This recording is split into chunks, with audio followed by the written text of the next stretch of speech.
ನಮಸ್ಕಾರ ಸ್ನೇಹಿತರೆ ಹಾಗೂ ಪ್ರೀತಿಯ ವಿದ್ಯಾರ್ಥಿಗಳೇ. ರಾಜ್ಯಶಾಸ್ತ್ರ ವಿಷಯಕ್ಕೆ ಸಂಬಂಧಪಟ್ಟಂತೆ ರಾಜ್ಯಶಾಸ್ತ್ರದ ಅಧ್ಯಯನ ವಿಧಾನಗಳು, ಇದರಲ್ಲಿ ನಾವು ಹಿಂದಿನ ಒಂದು ವಿಡಿಯೋದಲ್ಲಿ ರಾಜ್ಯಶಾಸ್ತ್ರದ ಅಧ್ಯಯನ ವಿಧಾನಗಳಲ್ಲಿ ಮನಃಶಾಸ್ತ್ರೀಯ ವಿಧಾನದ ಬಗ್ಗೆ ತಿಳ್ಕೊಂಡಿದ್ವಿ. ಈ ಒಂದು ವಿಡಿಯೋದಲ್ಲಿ ಬಹಳ ಮುಖ್ಯವಾದ ಇನ್ನೊಂದು ವಿಧಾನ ವರ್ತನಾ ವಿಧಾನ ಅಥವಾ ನಡವಳಿಕಾ ವಿಧಾನ. ಇದನ್ನು ನಾವು ಬಿಹೇವಿಯರಲ್ ಅಪ್ರೋಚ್ ಆರ್ ಮೆಥಡ್ ಅಂತೇಳಿ ಕರಿತೇವೆ. ಈ ಒಂದು ವಿಧಾನದ ಬಗ್ಗೆ ನಾವು ತಿಳ್ಕೊಳ್ತಾ ಹೋಗೋಣ. ನಾನು ನಿಮ್ಮ ಸ್ನೇಹಿತ ಸ್ವಾಮಿಗೌಡ HK, ರಾಜ್ಯಶಾಸ್ತ್ರ ಉಪನ್ಯಾಸಕನಾಗಿ ಕಾರ್ಯವನ್ನು ನಿರ್ವಹಿಸ್ತಾ ಇದ್ದೀನಿ. ಈ ಒಂದು ವಿಡಿಯೋ ನೋಡಿದ ನಂತರದಲ್ಲಿ ಈ ಒಂದು ವಿಡಿಯೋ ನಿಮಗೆ ಉಪಯುಕ್ತ ಅನಿಸಿದರೆ ಈ ಒಂದು ವಿಡಿಯೋನ ಲೈಕ್ ಮಾಡಿ, ಹಾಗೆ ನಿಮ್ಮ ಸ್ನೇಹಿತರ ಜೊತೆ ಕೂಡ ಇದನ್ನು ಶೇರ್ ಮಾಡ್ಕೊಳ್ಳಿ. ಹಾಗೆ ಈ ಒಂದು ಚಾನಲ್ ನೀವು ಸಬ್ಸ್ಕ್ರೈಬ್ ಮಾಡ್ಕೊಂಡಿಲ್ಲ ಅಂದರೆ ಈ ಒಂದು ಚಾನಲ್ನ ಸಬ್ಸ್ಕ್ರೈಬ್ ಮಾಡ್ಕೊಳ್ಳಿ. ನಾನು ಮುಂದೆ ಮಾಡುವಂಥ ಎಲ್ಲ ವಿಡಿಯೋಗಳು ನಿಮಗೆ ನೇರವಾಗಿ ಬರಬೇಕು ಅಂದರೆ ಪಕ್ಕದಲ್ಲಿರುವಂಥ ಬೆಲ್ ಬಟನ್ ಕ್ಲಿಕ್ ಮಾಡಿ ನೋಟಿಫಿಕೇಷನ್ನ ಆಲ್ ಅಂತ ಸೆಟ್ ಮಾಡ್ಕೊಳ್ಳೋದನ್ನು ಮರಿಬೇಡಿ ಅಂತ ಹೇಳ್ತಾ ನಾವೀಗ ನೇರವಾಗಿ ವರ್ತನಾ ವಿಧಾನದ ಬಗ್ಗೆ ತಿಳ್ಕೊಳ್ತಾ ಹೋಗೋಣ. ಈ ವರ್ತನಾ ವಿಧಾನ, ಈ ಒಂದು ವಿಧಾನ ರಾಜಕೀಯ ವಿದ್ಯಮಾನಗಳನ್ನ ಅಧ್ಯಯನ ಮಾಡುವಲ್ಲಿ ಬಳಸುವಂಥ ಒಂದು ವಿಶಿಷ್ಟವಾದಂಥ ವೈಜ್ಞಾನಿಕವಾದಂಥ ಒಂದು ವಿಧಾನವಾಗಿರುವಂಥದ್ದು ನೋಡಲಿಕ್ಕೆ ಸಾಧ್ಯ. ಇದೊಂದು ಆಧುನಿಕ ವಿಧಾನ ಆಗಿದೆ. ತುಂಬ ಇತ್ತೀಚಿನ ದಿನಗಳಲ್ಲಿ ಬಳಸುವಂಥ ಹೆಚ್ಚು ಪ್ರಸಿದ್ಧವಾಗಿರುವಂಥ ಒಂದು ವಿಧಾನಗಳಲ್ಲಿ ಈ ನಡವಳಿಕಾ ವಿಧಾನ ಕೂಡ ಒಂದು. ರಾಜಕೀಯದ ಅಧ್ಯಯನಕ್ಕೆ ಇದು ವಸ್ತುನಿಷ್ಠ ಮತ್ತು ಪರಿಮಾಣಾತ್ಮಕತೆಯನ್ನು ಒದಗಿಸಲಿಕ್ಕೆ ಈ ಒಂದು ವಿಧಾನ ಪ್ರಯತ್ನ ಪಡುತ್ತೆ. ಅಂದರೆ ಒಂದು ರೀತಿ ಕ್ವಾಂಟಿಟೇಟಿವ್ ಆಗಿರುವಂಥದ್ದು, ಇವಾಗಿ ಇದು ಥಿಂಕ್ ಮಾಡುವಂಥದ್ದು, ಆಬ್ಜೆಕ್ಟಿವ್ ಆಗಿ ಥಿಂಕ್ ಮಾಡುವಂಥ ಒಂದು ಅಂಶಗಳ ಕಡೆಗೆ ಹೆಚ್ಚಾಗಿ ಗಮನವನ್ನು ಕೊಡುವಂಥ ಕೆಲಸವನ್ನು ಇದು ಮಾಡುತ್ತೆ. ನೋಡಿ, ಈ ಒಂದು ವಿಧಾನ ಅನುಸರಿಸುವಂಥ ಸಂಶೋಧಕರು ಮಾನವನ ಸ್ವಭಾವವನ್ನು ಅಧ್ಯಯನ ಮಾಡುವಂಥ ಉದ್ದೇಶವನ್ನು ಹೊಂದಿರ್ತಾರೆ. ಅಂದರೆ ಮಾನವನ ಸ್ವಭಾವವನ್ನು, ವರ್ತನೆಯನ್ನು ಅಧ್ಯಯನ ಮಾಡುವ ಮೂಲಕ ರಾಜ್ಯಶಾಸ್ತ್ರದ ವಿದ್ಯಮಾನಗಳನ್ನು ವೈಜ್ಞಾನಿಕವಾಗಿ ಕ್ರಮಬದ್ಧವಾಗಿ ಅಧ್ಯಯನ ಮಾಡುವಂಥ ಪ್ರಯತ್ನವನ್ನು ಮಾಡ್ತಾರೆ. ನೋಡಿ, ರಾಜಕೀಯದ ಒಂದು ವಿದ್ಯಮಾನಗಳೇನಿದೆ, ಘಟನೆಗಳು ಅಥವಾ ಸಂಗತಿಗಳಿರ್ತವೆ, ಇವುಗಳನ್ನ ಅರ್ಥ ಮಾಡ್ಕೊಳ್ಳಿಕ್ಕೆ, ಅವುಗಳನ್ನ ಅರ್ಥೈಸಲಿಕ್ಕೆ, ಹಾಗೆ ವಿವರಿಸಲಿಕ್ಕೆ ಮತ್ತು ಅವುಗಳನ್ನ ಊಹಿಸಲಿಕ್ಕೆ ವಿಜ್ಞಾನದ ಒಂದು ತಂತ್ರಗಳೇನಿರ್ತವೆ. ಅಂದರೆ ಸೈನ್ಸ್ನಲ್ಲಿ ಸಂಶೋಧನೆಗಳಿಗೆ ಬಳಸುವಂಥ ಒಂದು ಟೆಕ್ನಿಕ್ಸ್ಗಳು, ಹಾಗೆ ಟೂಲ್ಸ್ಗಳು ಮತ್ತು ಮೆಥಡ್ಸ್ಗಳಿರ್ತವೆ. ಅಂದರೆ ಆ ಒಂದು ವೈಜ್ಞಾನಿಕವಾದ ತಂತ್ರಗಳನ್ನ, ಉಪಕರಣಗಳನ್ನ ಮತ್ತು ವಿಧಾನಗಳನ್ನು ಬಳಸುವಂಥ ಒಂದು ಕೆಲಸವನ್ನು ಈ ಒಂದು ವರ್ತನಾ ವಿಧಾನ ತನ್ನಲ್ಲಿ ಅಳವಡಿಸ್ಕೊಂಡಿರುವಂಥ ನಾವು ನೋಡಲಿಕ್ಕೆ ಸಾಧ್ಯ ಆಗುತ್ತೆ. ನೋಡಿ, ನಡವಳಿಕಾ ವಿಧಾನ ಏನಿದೆ, ಇದು ರಾಜಕೀಯದ ಒಂದು ವಿಷಯಗಳನ್ನ ಮೌಲ್ಯ ಮುಕ್ತವಾಗಿ, ಅಂದರೆ ವ್ಯಾಲ್ಯೂ ಫ್ರೀಯಾಗಿ ಅಧ್ಯಯನ ಮಾಡುವುದನ್ನು ಒಂದು ಮುಖ್ಯ ಉದ್ದೇಶವಾಗಿ ಇಟ್ಕೊಂಡಿರುವಂಥದ್ದು ಕೂಡ ನಾವು ಕಾಣ್ತೇವೆ. ಈ ಮೌಲ್ಯಗಳಿಗಿಂತ ಹೆಚ್ಚಾಗಿ ರಾಜಕೀಯ ಒಂದು ವರ್ತನೆಗಳನ್ನ ವೈಜ್ಞಾನಿಕವಾಗಿ ಕ್ರಮಬದ್ಧವಾಗಿ ಅಧ್ಯಯನ ಮಾಡಲಿಕ್ಕೆ ಹೆಚ್ಚು ಪ್ರಾಮುಖ್ಯತೆಯನ್ನು ನೀಡಲಾಗುತ್ತೆ.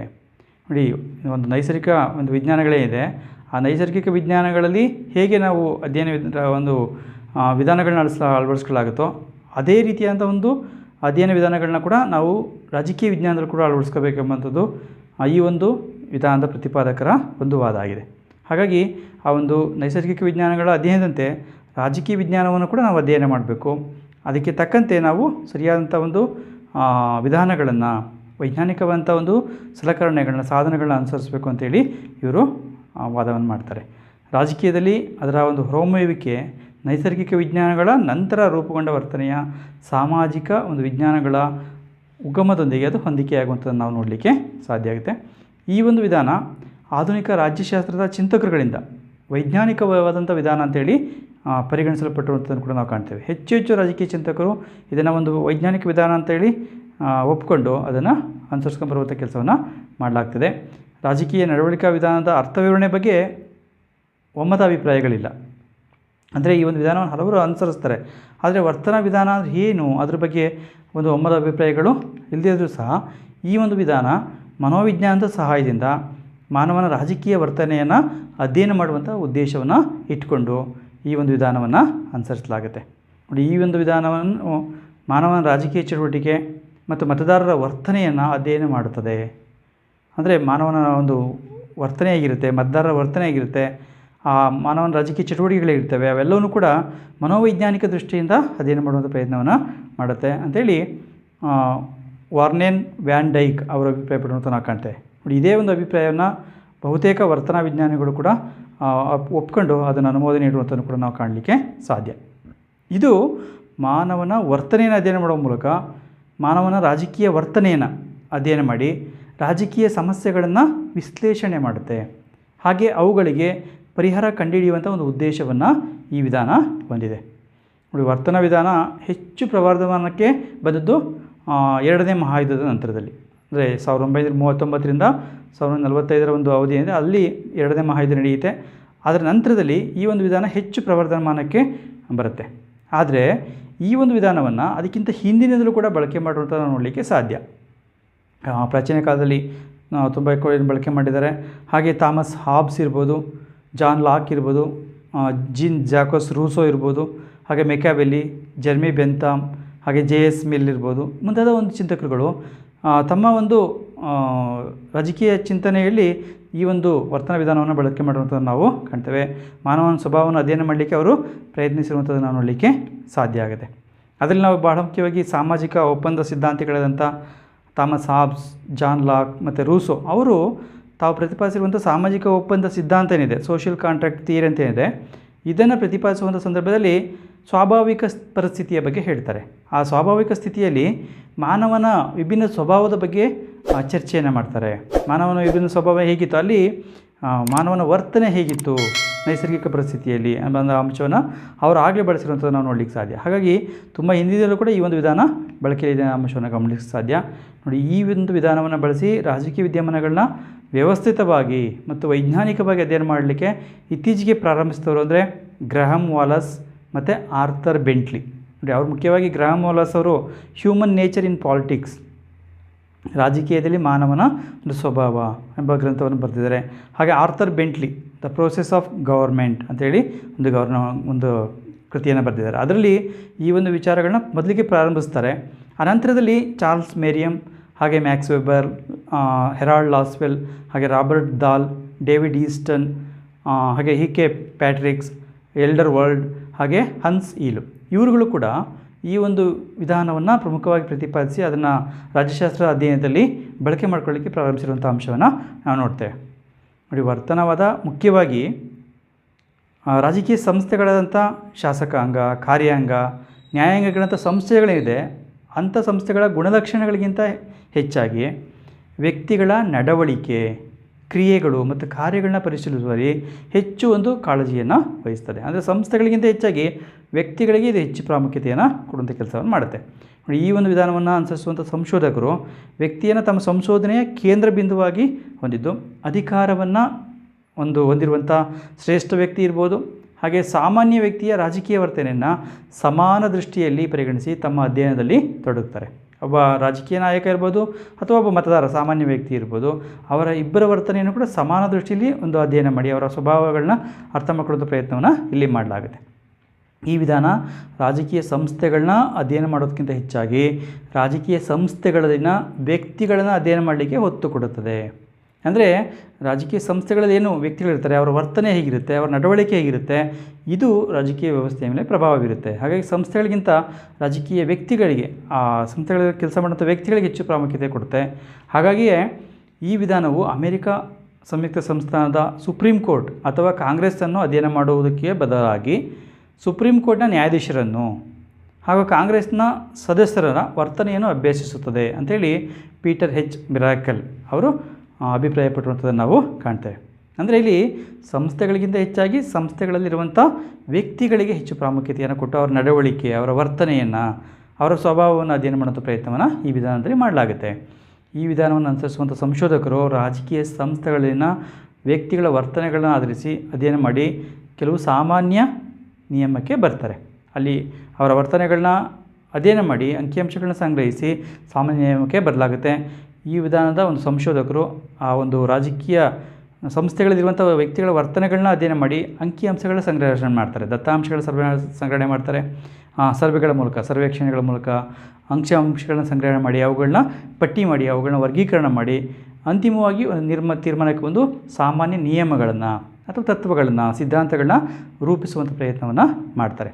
ನಡವಳಿಕೆ ವಿಧಾನವನ್ನು ಅನುಸರಿಸುವಂಥ ಸಂಶೋಧಕರು ಅಥವಾ ರಾಜಕೀಯ ಚಿಂತಕಗಳೇನಿದ್ದಾರೆ ಇವರು ರಾಜಕೀಯ ಗುಂಪುಗಳು, ನಾಯಕತ್ವ, ಸಾರ್ವಜನಿಕ ಅಭಿಪ್ರಾಯ ಮತ್ತು ರಾಜಕೀಯದ ಒಂದು ವಾಸ್ತವವಾದ ಕ್ರಿಯಾವಿಧಾನಗಳೇನಿರ್ತವೆ ಇವುಗಳನ್ನ ಅಧ್ಯಯನ ಮಾಡುವಂಥ ಉದ್ದೇಶವನ್ನು ಹೊಂದಿ ಇವುಗಳ ಕಡೆಗೆ ಹೆಚ್ಚು ಗಮನವನ್ನು ಹರಿಸ್ತಾರೆ. ಆದ್ದರಿಂದಲೇ ನಾಯಕತ್ವ, ರಾಜಕೀಯ ಗುಂಪು, ಪ್ರತಿನಿಧಿತ್ವ, ಪಕ್ಷದ ಸಂಘಟನೆಗಳೇ ಈ ರಾಜಕೀಯ ವರ್ತನವಾದದ ಮೂಲಾಂಶಗಳು ಅಂಥೇಳಿ ಆಲ್ಫ್ರೆಡ್ ಡಿ ಗ್ರೆಜಿಯಾ ಅವರು ವಿವರಿಸಿರುವಂಥದ್ದನ್ನು ಕೂಡ ನಾವು ನೋಡಲಿಕ್ಕೆ ಸಾಧ್ಯ ಆಗಿದೆ.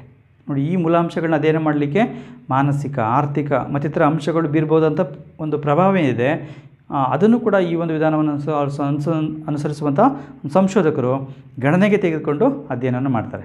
ಈ ವಿಧಾನವನ್ನು ಅನುಸರಿಸುವಂಥ ಒಂದು ಸಂಶೋಧಕರು ತೀರ್ಮಾನ ತೆಗೆದುಕೊಳ್ಳುವ ಬಗೆ, ಹಾಗೆ ತೀರ್ಮಾನ ತೆಗೆದುಕೊಳ್ಳುವವರ ಮೇಲೆ ಬೀರ್ಬೋದಂಥ ಪ್ರಭಾವದ ಅಂಶಗಳೇನಿರ್ತವೆ ಅವುಗಳನ್ನು ಕೂಡ ವಿಮರ್ಶಿಸಿ ಅಂತಿಮವಾದ ತೀರ್ಮಾನಕ್ಕೆ ಬರಲಿಕ್ಕೆ ಪ್ರಯತ್ನ ಪಡ್ತಾರೆ. ಅಮೇರಿಕ ಸಂಯುಕ್ತ ಸಂಸ್ಥಾನ ಮತ್ತು ಇತರೆ ದೇಶಗಳಲ್ಲಿ ಇತ್ತೀಚಿನ ದಿನಗಳಲ್ಲಿ ಮತದಾರರ ಒಂದು ವರ್ತನೆಯನ್ನು ಅರಿಲಿಕ್ಕೋಸ್ಕರ, ಅರ್ಥ ಮಾಡಿಕೊಳ್ಳಿಕ್ಕೋಸ್ಕರ ಈ ಒಂದು ವಿಧಾನ ಹೆಚ್ಚು ಜನಪ್ರಿಯವಾಗಿ ಬಳಸಲ್ಪಡ್ತಾ ಇರುವಂಥದ್ದನ್ನು ಕೂಡ ನಾವು ತಿಳ್ಕೊಳ್ಳಿಕ್ಕೆ ಸಾಧ್ಯ. ಈಗ ಮತದಾರರ ವರ್ತನೆ ಹೇಗಿರುತ್ತೆ, ನಾವೀಗ ಚುನಾವಣೆಗಳು ನಡೆಯುವ ಸಂದರ್ಭದಲ್ಲಿ ಒಂದು ದೇಶದ ರಾಜಕೀಯ ಪಕ್ಷದ ಒಂದು ವ್ಯವಸ್ಥೆಯಲ್ಲಿ ಯಾವ ರೀತಿಯಲ್ಲಿ ಯಾವ ಪಕ್ಷ ಅಧಿಕಾರ ಪಡ್ಕೋಬೋದು, ಇದಕ್ಕೆ ಮತದಾರರ ವರ್ತನೆ ಹೇಗಿದೆ ಅದನ್ನು ಅಧ್ಯಯನ ಮಾಡುವ ಮೂಲಕ ನಾವು ಒಂದು ಉತ್ತಮವಾದ ಫಲಿತಾಂಶ ಪಡ್ಕೊಳ್ಳಿಕ್ಕೆ ಕೂಡ ಸಾಧ್ಯ ಆಗುತ್ತೆ. ನೋಡಿ, ಅಮೆರಿಕದ ರಾಜಕೀಯ ಚಿಂತಕಗಳಾದಂಥ ಬೋನೆ ಮತ್ತು ರಾನೆ ಎಂಬಂಥವರು ವರ್ತನ ವಿಜ್ಞಾನಿಗಳು ಮತದಾರರ ವರ್ತನೆಯನ್ನು ಅಧ್ಯಯನ ಮಾಡುವ ಒಂದು ಸಂದರ್ಭದಲ್ಲಿ ಮತದಾರರ 6 ಲಕ್ಷಣಗಳನ್ನ ತಿಳಿಸಿದ್ದಾರೆ. 6 ಲಕ್ಷಣಗಳು ಹೇಗಿರ್ತವೆ, ಅವುಗಳು ಯಾವುದು ಅಂತ ಅಂದರೆ, ಮೊದಲನೇದಾಗಿ ಸಂಘಟನಾ ಗುಣಗಳು, ಅಂದರೆ ಆರ್ಗನೈಸೇಷನ್ ಕ್ವಾಲಿಟೀಸ್ಗಳನ್ನ ಹೊಂದಿರ್ತಾರೆ. ಅವರು ನೇರವಾಗಿ ಆ ಚುನಾವಣಾ ಪ್ರಕ್ರಿಯೆಗಳಲ್ಲಿ ತೊಡಕೊಂಡಿರ್ತಾರೆ. ಸಂಘಟನಾ ಕೊಡುಗೆದಾರರು ಅಂತ ಇರ್ತಾರೆ. ಹಾಗೆ ನಾಯಕರ ಅಭಿಪ್ರಾಯಗಳು, ಹಾಗೆ ಮತದಾರರು ಇರ್ತಾರೆ, ಮತದಾರರು ಅಲ್ಲದವರು ಇರ್ತಾರೆ. ಹಾಗೆ ರಾಜಕೀಯ ನಿರಾಸಕ್ತರು, ಯಾವುದೇ ರಾಜಕೀಯದಲ್ಲಿ ಚುನಾವಣೆ ಸ್ಪರ್ಧಿಸಲಿಕ್ಕಾಗಲಿ ಅಥವಾ ಮತದಾನ ಮಾಡಲಿಕ್ಕಾಗಲಿ ಸ್ಪರ್ಧಿಸ್ತಾ ಇರುವಂಥ ವ್ಯಕ್ತಿಗಳು ಇರುವಂಥದ್ದನ್ನು ನಾವು ಕಾಣ್ತೇವೆ. ಇಂಥ ಒಂದು ವ್ಯಕ್ತಿಗಳನ್ನು ನಾವು ನೋಡಲಿಕ್ಕೆ ಸಾಧ್ಯ. ನೋಡಿ, ಈ ರೀತಿಯಾದಂಥ ವ್ಯಕ್ತಿಗಳಿಂದ ಪ್ರಜಾಪ್ರಭುತ್ವಕ್ಕೆ ಒಂದು ಅಗೌರವ ಉಂಟಾಗುತ್ತೆ. ನೋಡಿ, ಈ ರೀತಿ ಎಲ್ಲ ರೀತಿಯಾದಂಥ ವ್ಯಕ್ತಿಗಳ ಒಂದು ವರ್ತನೆಯನ್ನು ಅಧ್ಯಯನ ಮಾಡುವಂಥ ಕೆಲಸವನ್ನು ಈ ಒಂದು ವರ್ತನಾ ಸಿದ್ಧಾಂತದಲ್ಲಿ ನಾವು ಮಾಡಲಿಕ್ಕೆ ಸಾಧ್ಯ. ಈ ಒಂದು ಸಂದರ್ಭದಲ್ಲಿ ನಾವು ಭಾಳ ಮುಖ್ಯವಾಗಿ ನೆನ್ಪಿಟ್ಕೋಬೇಕು, ಪ್ರಜಾಪ್ರಭುತ್ವದಲ್ಲಿ ನಾವು ಮತದಾನವನ್ನು ಮಾಡಬೇಕು. ಮತದಾನ ನಮ್ಮ ಪವಿತ್ರವಾದಂಥ ಒಂದು ಹಕ್ಕು. ಆ ಒಂದು ಹಕ್ಕನ್ನು ಚಲಾಯಿಸುವಂಥದ್ದು ನಮ್ಮೆಲ್ಲರ ಒಂದು ಹೊಣೆಗಾರಿಕೆ. ಅದನ್ನು ಚಲಾಯಿಸುವ ಮೂಲಕ ನಾವು ಉತ್ತಮವಾದಂಥ ಒಂದು ಪ್ರಜೆಗಳಾಗಿ ರೂಪುಗೊಳ್ಳಿಕ್ಕೆ ಸಾಧ್ಯ ಆಗುತ್ತೆ. ಅಂಥ ಮತದಾರರ ವರ್ತನೆಯನ್ನು ಕೂಡ ಈ ಒಂದು ವಿಧಾನದಲ್ಲಿ ಅಧ್ಯಯನ ಮಾಡಲಾಗುತ್ತೆ. ಹಾಗೆ ಚಾರ್ಲ್ಸ್ ಇ ಮೆರಿಯಮ್ ಮತ್ತು ಹೆರಾಲ್ಡ್ ಲಾಸ್ವೆಲ್ ಮುಂತಾದವರು ವರ್ತನಾ ವಿಧಾನದ ಮೂಲಕ ರಾಜಕೀಯ ಸಂಶೋಧನೆ ಮಾಡುವ ಸಂಶೋಧನೆಗೂ ಅನುಸರಿಸುವಂಥ ತಂತ್ರಗಳೊಂದಿಗೆ ಮಾನಸಿಕ ಮತ್ತು ಸಾಮಾಜಿಕ ಅಂಶಗಳನ್ನು ಪರಿಗಣಿಸುವುದು ಅಗತ್ಯ ಅಂತೇಳಿ ಅಭಿಪ್ರಾಯಪಟ್ಟಿರುವಂಥದ್ದು ನಾವು ನೋಡಲಿಕ್ಕೆ ಸಾಧ್ಯ ಆಗುತ್ತೆ. ಅಂದರೆ ಇವರು ಕೇವಲ ಸಂಶೋಧನೆ ಮಾಡುವಂಥ ವ್ಯಕ್ತಿ ಏನು ಆಧುನಿಕ ಒಂದು ವರ್ತನಾ ತಂತ್ರಗಳನ್ನ ಅನುಸರಿಸ್ತಾನೆ, ಅದ್ರ ಜೊತೆಗೆ ಸುತ್ತ ಇರುವಂಥ ಮಾನಸಿಕ ಮತ್ತು ಸಾಮಾಜಿಕ ಅಂಶಗಳನ್ನು ಕೂಡ ಪರಿಗಣಿಸಬೇಕು ಅಂತೇಳಿ ಹೇಳುವಂಥ ನಾವು ಗಮನಿಸ್ಬೋದು. 1940 ನಂತರ ಹೆಚ್ಚು ಜನಪ್ರಿಯತೆಯನ್ನು ಸಂಪಾದಿಸಿದಂಥ ಈ ವಿಧಾನ ರಾಜಕೀಯ ವರ್ತನೆ ಅಧ್ಯಯನಕ್ಕೆ ಹೆಚ್ಚು ಪ್ರಾಮುಖ್ಯತೆಯನ್ನು ಕೊಟ್ಟಿದೆ. ರಾಜ್ಯಶಾಸ್ತ್ರದ ಅಧ್ಯಯನದಲ್ಲಿ ಒಂದು ಪ್ರಮುಖವಾದಂಥ ವೈಜ್ಞಾನಿಕ ಮತ್ತು ಕ್ರಮಬದ್ಧ ವಿಧಾನ ಅಂತೇಳಿ ಹಲವಾರು ರಾಜ್ಯಶಾಸ್ತ್ರಜ್ಞರಿಂದ ಇದು ಗುರುತಿಸಲ್ಪಟ್ಟಿರುವಂಥದ್ದು ನೋಡಲಿಕ್ಕೆ ಸಾಧ್ಯ ಆಗುತ್ತೆ. ನೋಡಿ, ಇಂಥ ಒಂದು ವಿಧಾನ ಕೂಡ ಕೆಲವರು ಗುಣದೋಷಗಳನ್ನ ಹೊಂದಿರುವಂಥದ್ದು ನಾವು ಗಮನಿಸಲಿಕ್ಕೆ ಸಾಧ್ಯ. ಅದರಲ್ಲಿ ಮೊದಲನೇದಾಗಿ ನಾವು ಗುಣಗಳನ್ನ ನೋಡೋಣ. ರಾಜ್ಯಶಾಸ್ತ್ರದ ಅಧ್ಯಯನಕ್ಕೆ ಮಹತ್ವವಾದಂಥ ಒಂದು ವಿಧಾನ ಆಗಿರುವಂಥ ಈ ಒಂದು ವಿಧಾನ ತನ್ನದೇ ಆದಂಥ ಗುಣಗಳನ್ನ ಹೊಂದಿದೆ. ಅವುಗಳು ಯಾವುದು ಅಂದಾಗ, ಮೊದಲನೇದಾಗಿ ಈ ವಿಧಾನ ನಿಖರವೂ ಕ್ರಮಬದ್ಧವೂ ವಾಸ್ತವಿಕವೂ ಮತ್ತು ವೈಜ್ಞಾನಿಕವಾದಂಥ ವಿಧಾನ ಆಗಿದೆ. ಇದರಲ್ಲಿ ವ್ಯಕ್ತಿಯ ವರ್ತನೆಯನ್ನು ಅಧ್ಯಯನ ಮಾಡಿ ಅಂಕಿಅಂಶಗಳನ್ನ ಸಂಗ್ರಹಿಸಿ ನಿಖರವಾದ ಕ್ರಮಬದ್ಧವಾಗಿ ಅಧ್ಯಯನ ಮಾಡಲಿಕ್ಕೆ ಸಾಧ್ಯ ಆಗುತ್ತೆ. ವಾಸ್ತವಿಕವಾದಂಥ ವೈಜ್ಞಾನಿಕವಾದಂಥ ಭವಿಷ್ಯ ನೋಡಲಿಕ್ಕೆ ನಿಯಮಗಳು ರೂಪಿಸಲಿಕ್ಕೆ ಸಾಧ್ಯ ಆಗುತ್ತೆ. ಹಾಗೆ ಎರಡನೇದಾಗಿ ವರ್ತನೆ ವಿಧಾನವನ್ನು ಅನುಸರಿಸುವಂಥ ಸಂಶೋಧಕರು ದತ್ತಾಂಶ ಸಂಗ್ರಹಣೆಯ ಸಹಾಯದಿಂದ ರಾಜ್ಯಶಾಸ್ತ್ರವನ್ನು ಕ್ರಮಬದ್ಧವಾಗಿ ಅಧ್ಯಯನ ಮಾಡಲಿಕ್ಕೆ ಸಾಧ್ಯ ಆಗುತ್ತೆ. ಹಾಗೆ ಮೂರನೇ, ಈ ಒಂದು ವಿಧಾನದ ಸಹಾಯದಿಂದ ಮತದಾರರ ವರ್ತನೆ, ನಾಯಕರು, ಗುಂಪುಗಳು, ಸಾರ್ವಜನಿಕ ಅಭಿಪ್ರಾಯ ಮತ್ತು ತೀರ್ಮಾನ ತೆಗೆದುಕೊಳ್ಳುವಂಥ ಪ್ರಕ್ರಿಯೆಗಳನ್ನ ಅಧ್ಯಯನ ಮಾಡಲಿಕ್ಕೆ ಸಾಧ್ಯ ಆಗುವಂಥದ್ದನ್ನು ಕೂಡ ನೋಡಲಿಕ್ಕೆ ನಾವು ಗಮನಿಸ್ಬೋದು. ಹಾಗೆ ನಾಲ್ಕನೇದಾಗಿ ಈ ಒಂದು ವಿಧಾನವು ಅವಲೋಕನ ವಿಧಾನಕ್ಕೆ ಪೂರಕವಾಗಿದ್ದು ದತ್ತಾಂಶಗಳ ಸಂಗ್ರಹಣೆ, ಸರ್ವೇಕ್ಷಣೆ, ಪ್ರಶ್ನಾವಳಿಗಳನ್ನ ಪಟ್ಟಿ ಮಾಡುವ ಮುಖಾಂತರ ವಿಮರ್ಶೆ ಮಾಡುವ ಮೂಲಕ ಮಾನವನ ವರ್ತನೆಯನ್ನು ಅಧ್ಯಯನ ಮಾಡುತ್ತೆ. ಹಾಗೆ ಐದನೇದಾಗಿ ಈ ಒಂದು ವಿಧಾನ ನೈಸರ್ಗಿಕ ವಿಜ್ಞಾನಗಳಲ್ಲಿ ಬಳಸುವಂಥ ತಂತ್ರ ಅಂದರೆ ಟೆಕ್ನಿಕ್ಸ್ಗಳಿರ್ತವೆ, ತಂತ್ರಗಳು ಮತ್ತು ವಿಧಾನಗಳು ಮತ್ತು ಸಾಧನಗಳನ್ನ ಅಂದರೆ ಉಪಕರಣಗಳು ಬಳಸಲಿಕ್ಕೆ ರಾಜಕೀಯ ಚಿಂತಕರುಗಳಿಗೂ ಕೂಡ ಸಾಧ್ಯವನ್ನು ಮಾಡಿಕೊಡುವಂಥ ನಾವು ಅಂಶವನ್ನು ಗಮನಿಸ್ಬೋದು. ಹಾಗೆ ಈ ಒಂದು ವಿಧಾನದ ಅವಗುಣಗಳೇನು ಅಥವಾ ದೋಷಗಳೇನು ಅಂತ ನೋಡುವಾಗ ನೋಡಿ, ರಾಜ್ಯಶಾಸ್ತ್ರದ ಅಧ್ಯಯನಕ್ಕೆ ಮಹತ್ವವಾದಂಥ ವಿಧಾನವಾಗಿರುತ್ತೆ. ಈ ಒಂದು ವಿಧಾನ ಕೂಡ ಕೆಲವು ಅವಗುಣಗಳನ್ನ ಹೊಂದಿದೆ. ಅವುಗಳು ಯಾವುದು ಅಂತಂದರೆ, ಈ ಒಂದು ವಿಧಾನ ರಾಜ್ಯಶಾಸ್ತ್ರಜ್ಞರಲ್ಲಿ ಒಮ್ಮತ ಅಭಿಪ್ರಾಯವನ್ನು ಹೊಂದಿಲ್ಲ. ಅಂದರೆ ವರ್ತನಾ ವಿಧಾನ ಅನ್ನೋದ್ರ ಬಗ್ಗೆನೇ ರಾಜ್ಯಶಾಸ್ತ್ರದಲ್ಲಿ ಹಾಗಂದ್ರೆ ಏನು, ಅದರ ವ್ಯಾಖ್ಯಾನಗಳೇನು ಅನ್ನೋದ್ರ ಬಗ್ಗೆ ಒಮ್ಮತ ಅಭಿಪ್ರಾಯಗಳಿಲ್ಲ. ಒಬ್ಬೊಬ್ಬರು ಒಂದೇ ಒಂದು ರೀತಿಯಲ್ಲಿ ವ್ಯಾಖ್ಯಾನ ಮಾಡುವಂಥ ಅಂಶವನ್ನು ನಾವು ಗಮನಿಸ್ಬೋದು. ಹಾಗೆ ಎರಡನೇದಾಗಿ ವರ್ತನ ವಿಧಾನವನ್ನು ಸಂಕೀರ್ಣ ಮತ್ತು ಚಲನಶೀಲ ರಾಜಕೀಯ ವ್ಯವಸ್ಥೆಯಲ್ಲಿ ಅಳವಡಿಸುವಂಥದ್ದು ಕಷ್ಟ ಸಾಧ್ಯ. ತುಂಬ ಸಂಕೀರ್ಣವಾಗಿರುವಂಥ ಹಲವಾರು ಸಾಮಾಜಿಕ, ಆರ್ಥಿಕ, ಇತರೆ ಅಂಶಗಳಿಂದ ಕೂಡಿದಂಥ ರಾಜಕೀಯ ವ್ಯವಸ್ಥೆಗಳಲ್ಲಿ ನಾವು ಜನಸಾಮಾನ್ಯರ ವರ್ತನೆಯನ್ನು, ಮತದಾರರ ವರ್ತನೆಯನ್ನು ಅಧ್ಯಯನ ಮಾಡುವಂಥದ್ದು ಬಹಳ ಕಷ್ಟ. ಏಕೆಂದರೆ ಅವರು ಒಂದೊಂದು ಕ್ಷಣದಲ್ಲೂ ಕೂಡ ಬದಲಾವಣೆ ಆಗ್ತಿರ್ತಾರೆ. ಹಾಗಾಗಿ ಮತದಾರರ ವರ್ತನೆಯನ್ನು ಅಧ್ಯಯನ ಮಾಡುವಂಥದ್ದು ತುಂಬ ಸಂಕೀರ್ಣವಾದಂಥ ಒಂದು ಕೆಲಸ ಆಗಿರುತ್ತೆ ನೋಡಿ. ಹಾಗೆ ಮೂರನೇದಾಗಿ ಈ ವಿಧಾನ ನೈತಿಕ ಮೌಲ್ಯ ಮತ್ತು ತತ್ವಗಳಿಗೆ ಪ್ರಾಮುಖ್ಯತೆಯನ್ನು ನೀಡಿಲ್ಲ. ಇಲ್ಲಿ ವ್ಯಾಲ್ಯೂ ಫ್ರೀ ಅಂತ ಹೇಳಲಾಗುತ್ತೆ. ಅಂದರೆ ನೈತಿಕ ಮೌಲ್ಯಗಳಿಗೆ ಈ ಒಂದು ವಿಧಾನದಲ್ಲಿ ಹೆಚ್ಚು ಪ್ರಾಮುಖ್ಯತೆಯನ್ನು ಕೊಟ್ಟಿಲ್ಲ. ಹಾಗೆ ನಾಲ್ಕನೇದಾಗಿ ಇತರೆ ರಾಜ್ಯಶಾಸ್ತ್ರದ ಅಧ್ಯಯನದ ವಿಧಾನಗಳಿಗಿಂತ ಈ ವಿಧಾನ ಅತ್ಯಂತ ಉಪಯುಕ್ತ ವಿಧಾನ ಏನಲ್ಲ. ಏಕೆಂದರೆ ಹಲವಾರು ವಿಧಾನಗಳಿದೆ. ಐತಿಹಾಸಿಕ ವಿಧಾನ ಇರ್ಬೋದು, ತಾತ್ವಿಕ ವಿಧಾನ ಇರ್ಬೋದು, ಸಾಂಸ್ಥಿಕ ವಿಧಾನ ಇರ್ಬೋದು, ಮನಃಶಾಸ್ತ್ರೀಯ, ಹಲವಾರು ವಿಧಾನಗಳಿದೆ. ಆ ಒಂದು ವಿಧಾನಗಳಿಗಿಂತ ಇದೇನು ತುಂಬ ಉಪಯುಕ್ತವಾದಂಥ ವಿಧಾನ ಅಲ್ಲ ಅಂತೇಳಿ ಕೂಡ ಕೆಲವರು ಟೀಕೆಯನ್ನು ಮಾಡುವಂಥ ನಾವು ಗಮನಿಸ್ಬೋದು. ಹಾಗೆ ಐದನೇದಾಗಿ ಈ ಒಂದು ವಿಧಾನ ತಿಳಿಸುವಂತೆ ದತ್ತಾಂಶ ಸಂಗ್ರಹಣೆ ಮಾಡುವಂಥದ್ದು ಸುಲಭವಾದಂಥ ಕೆಲಸ ಅಲ್ಲ. ನಾನು ಆಗಲೇ ಮೊದಲೇ ಹೇಳಿದೆ, ರಾಜಕೀಯ ಒಂದು ವ್ಯವಸ್ಥೆಯಲ್ಲಿ ತುಂಬ ಸಂಕೀರ್ಣವಾದಂಥ ಒಂದು ಸಮಾಜಗಳಲ್ಲಿ ಮಾನವನ ವರ್ತನೆ ವಿಭಿನ್ನವಾಗಿ ಪ್ರತಿ ಕ್ಷಣವೂ ಕೂಡ ಬದಲಾವಣೆ ಆಗ್ತಿರುತ್ತೆ. ಅಂಥ ಸಂದರ್ಭದಲ್ಲಿ ಮಾನವನ ವರ್ತನೆಯನ್ನು ನಾವು ಆಧರಿಸಿ ದತ್ತಾಂಶ ಸಂಗ್ರಹಣೆ ಮಾಡುವಂಥದ್ದು ತುಂಬ ಸುಲಭವಾದಂಥ ಕೆಲಸ ಅಲ್ಲ. ಹಾಗೆ ಆರನೇದಾಗಿ ನೈಸರ್ಗಿಕ ವಿಜ್ಞಾನಗಳಲ್ಲಿ ಬಳಸುವಂಥ ತಂತ್ರ ಅಥವಾ ವಿಧಾನ, ಸಾಧನಗಳನ್ನ, ಉಪಕರಣಗಳನ್ನು ಬಳಸಲಿಕ್ಕೆ ರಾಜಕೀಯ ಚಿಂತಕರುಗಳಿಗೆ ಸಾಧ್ಯ ಆಗೋದಿಲ್ಲ. ಹಾಗಾಗಿ ಇದು ಮಿತಿಯನ್ನು ಹೊಂದಿದೆ ಅಂತ ನಾವು ಹೇಳ್ತೇವೆ. ಹಾಗೆ ನಾವು ಅಂತಿಮವಾಗಿ ನಾವೇನು ತೀರ್ಮಾನ ಮಾಡ್ಬೋದು ಅಂದರೆ, ಈ ಒಂದು ವಿಧಾನ ಇದೆ, ಇದು ರಾಜ್ಯಶಾಸ್ತ್ರದಲ್ಲಿ ಅಧ್ಯಯನ ಮಾಡುವಂಥ ಒಂದು ಆಧುನಿಕ ವಿಧಾನವಾಗಿದೆ. ರಾಜ್ಯಶಾಸ್ತ್ರವನ್ನು ಕ್ರಮಬದ್ಧವಾಗಿ ವೈಜ್ಞಾನಿಕವಾಗಿ ಅಧ್ಯಯನ ಮಾಡುವಲ್ಲಿ ಬಳಸುವಂಥ ಒಂದು ವಿಧಾನ ಇದಾಗಿರುವಂಥದ್ದು ನಾವು ನೋಡಲಿಕ್ಕೆ ಸಾಧ್ಯ ಆಗುತ್ತೆ. ಈ ಒಂದು ವಿಧಾನವನ್ನು ನಾವು ಇತರೆ ಸಾಂಪ್ರದಾಯಿಕ ವಿಧಾನಗಳ ಸಹಾಯದಿಂದ ಅಧ್ಯಯನ ಮಾಡೋದ್ರಿಂದ ಹೆಚ್ಚು ಉಪಯುಕ್ತವಾಗಿ ರಾಜ್ಯಶಾಸ್ತ್ರವನ್ನು ಅಧ್ಯಯನ ಮಾಡಲಿಕ್ಕೆ ಸಾಧ್ಯ ಆಗುತ್ತೆ. ಹಾಗೆ ರಾಜಕೀಯ ಒಂದು ವರ್ತನೆಯನ್ನು ಅಧ್ಯಯನ ಮಾಡುವಂಥದ್ದು ಬಹಳ ಮುಖ್ಯವಾದದ್ದು.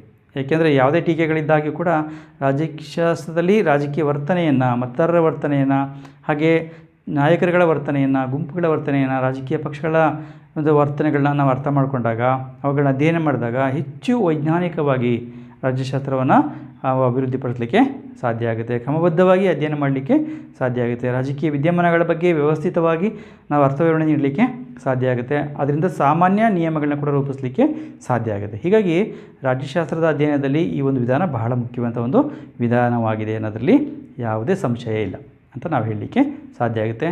ಈ ಒಂದು ವರ್ತನಾ ವಿಧಾನವನ್ನು ತಿಳ್ಕೊಂಡಂಥದ್ದಲ್ಲಿ ನಾವು ಮುಂದಿನ ಒಂದು ವಿಡಿಯೋದಲ್ಲಿ ಮತ್ತೊಂದು ವಿಧಾನ ಆರ್ಥಿಕ ವಿಧಾನ, ಎಕನಾಮಿಕ್ ಅಪ್ರೋಚ್ ಆರ್ ಮೆಥಡ್ ಅಂತ ಇದೆ, ಅದ್ರ ಬಗ್ಗೆ ತಿಳ್ಕೊಳ್ತಾ ಹೋಗೋಣ. ಈ ಒಂದು ವಿಡಿಯೋ ನೋಡಿದ ನಂತರದಲ್ಲಿ ಈ ಒಂದು ವಿಡಿಯೋ ನಿಮ್ಗೆ ಇಷ್ಟವಾಗಿದ್ದರೆ ಈ ಒಂದು ವಿಡಿಯೋನ ಲೈಕ್ ಮಾಡಿ, ಹಾಗೆ ನಿಮ್ಮ ಸ್ನೇಹಿತರ ಜೊತೆ ಕೂಡ ಇದನ್ನು ಶೇರ್ ಮಾಡ್ಕೊಳ್ಳಿ. ಹಾಗೆ ಈ ಒಂದು ಚಾನಲ್ ನೀವು ಸಬ್ಸ್ಕ್ರೈಬ್ ಮಾಡ್ಕೊಂಡಿಲ್ಲ ಅಂತಂದರೆ ಈ ಒಂದು ಚಾನಲ್ನ ಸಬ್ಸ್ಕ್ರೈಬ್ ಮಾಡ್ಕೊಳ್ಳಿ. ಆ ಮೂಲಕ ನಾನು ಮುಂದೆ ಮಾಡುವಂಥ ವಿಡಿಯೋಗಳು ನಿಮಗೆ ನೇರವಾಗಿ ಬರಬೇಕು ಅಂದರೆ ಪಕ್ಕದಲ್ಲಿರುವಂಥ ಬೆಲ್ ಬಟನ್ ಕ್ಲಿಕ್ ಮಾಡಿ ನೋಟಿಫಿಕೇಷನ್ನ ಆಲ್ ಅಂತ ಸೆಟ್ ಮಾಡ್ಕೊಳ್ಳೋದನ್ನು ಮರಿಬೇಡಿ ಅಂತ ಹೇಳ್ತಾ ಈ ಒಂದು ವಿಡಿಯೋನ ಕೊನೆ ತನಕ ನೋಡಿದ್ದಕ್ಕಾಗಿ ಧನ್ಯವಾದಗಳು. ನಮಸ್ಕಾರ.